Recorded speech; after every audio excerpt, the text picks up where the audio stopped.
รถเขาจะ2 คันเนาะ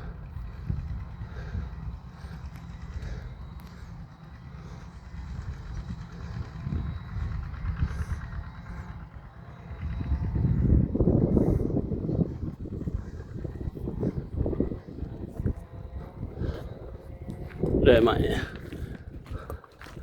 ทงสังงานบนเรือแล้วต้นแปลก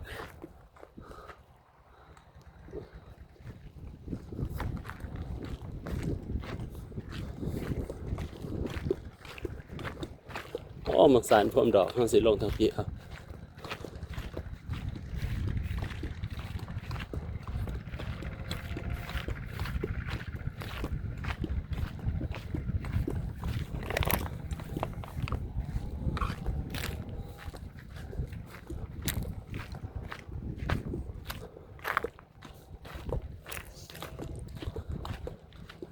จะไปถ่ายเอาดอกมักสาร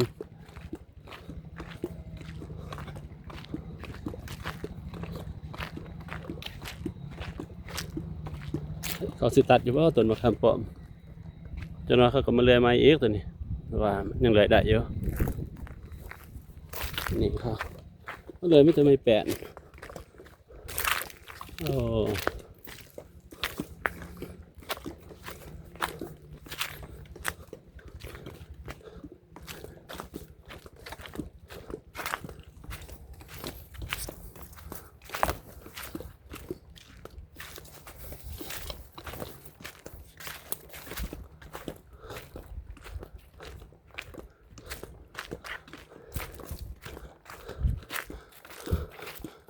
้ต้นมะสารป้อมดอก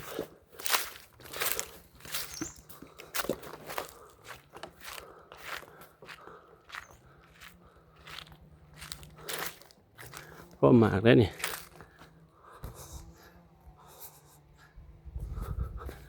กินได้เด้อดอกมันดอกก็กินได้ส้มๆเลยนะ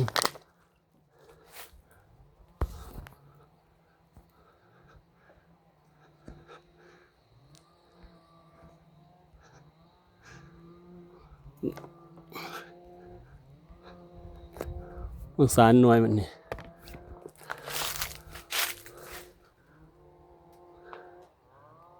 หน่อยพามันแก่แล้วก็จะหวานหน่อยนึงสมนะต้นนี้เขาจะกระบักลงน่าจะ2 ปีกว่าแล้วมาคำปอมกระเมิดเลยบักลงเลยครับโอ้ยเลยใหม่โอ้ยกิ่งตัวนั้นรีบหมดเลยจูดใหม่หมดเลยเริ่มแต่ต้นตัวนี้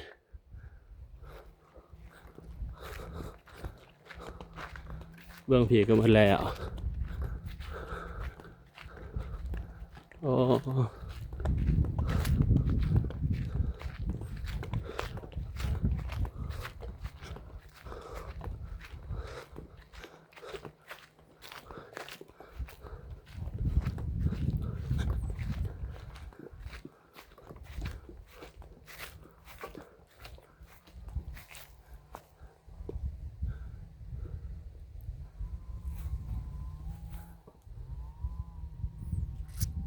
เขาสิเอามองนี้แล้วนี่พอไปดอกเบื้องนั้นเขาจะไปไรแล้ว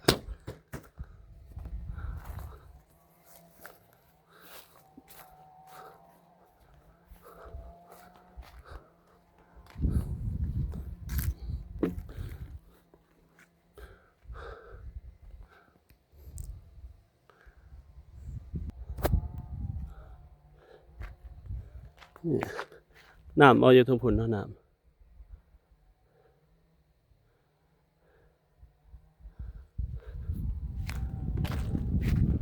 เอาสิไปเบิ่งน้ำอยู่ปียังไงอยู่บ่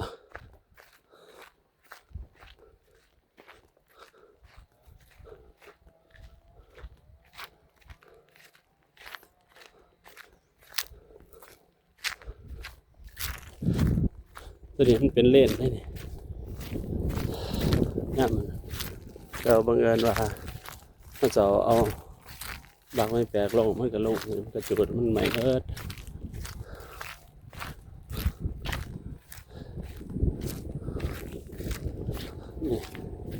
แสดงว่าน้ำยังมีตลอดปีมีบ่อควายอย่างนี้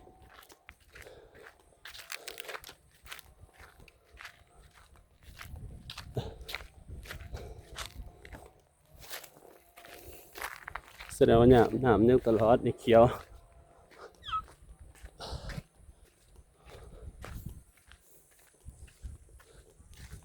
โอ้หัวผู้เที่ยวเข้ามาบริมาส่วงเดือนนี้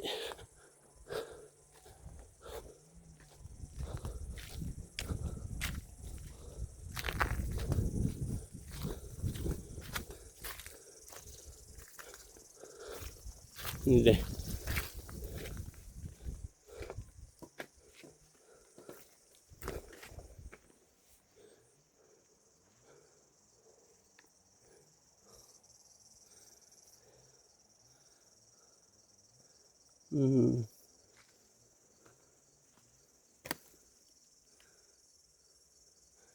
น้ำมันยังออกเยอะอยู่นี่ยังได้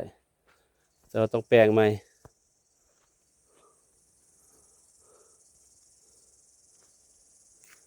แต่ว่าเจ้าของผลคือสิบริมานี่แหละนี่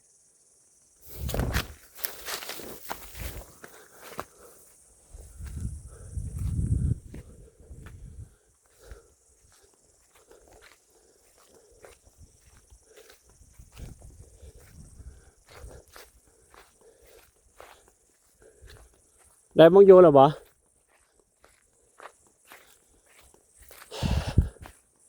เบื้องนี่เขาจะเอาก่อนเลยอันนี้นะจะปี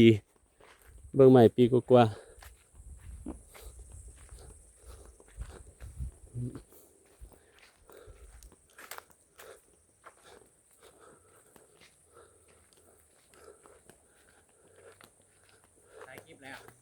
ฮะเอาลงแน่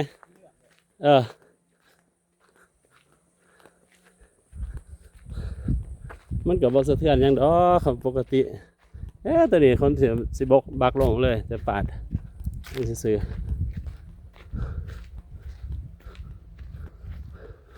แต่ก่อนเขาจะเอาแต่ใหม่มาคิงมันอยู่ทั้งโคก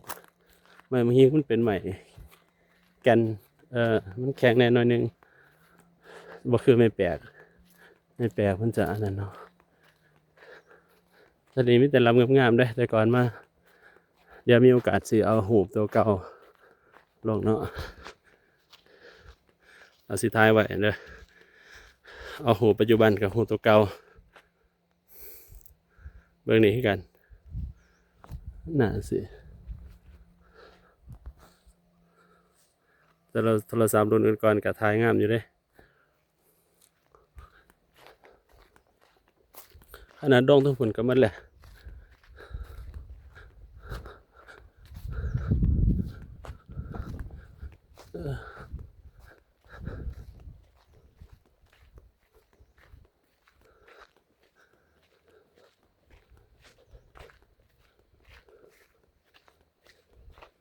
สิมานอนมองเก่านี่บ่เนาะ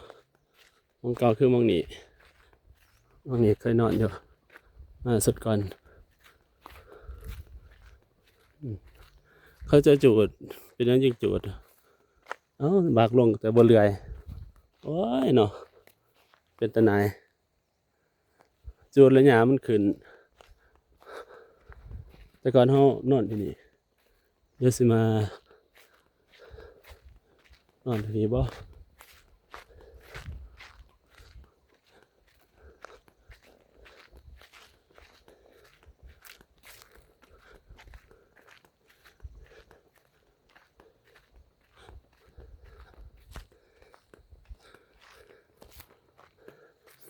บาอาจารย์เขานอนอยู่พี่หมดเลย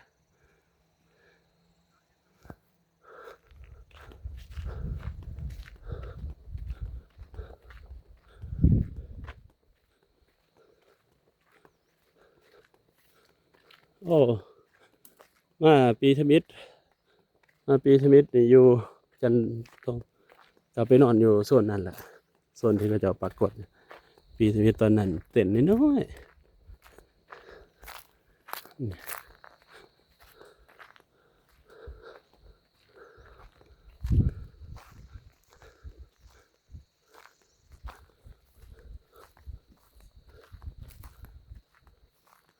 โอ้ยมาฮอดพี่เนี่ยเสียงเงียบหน่อยนึงเนาะว่าเสียงจักรบ่ได้ยินว่าฮอดพี่ว่าเออ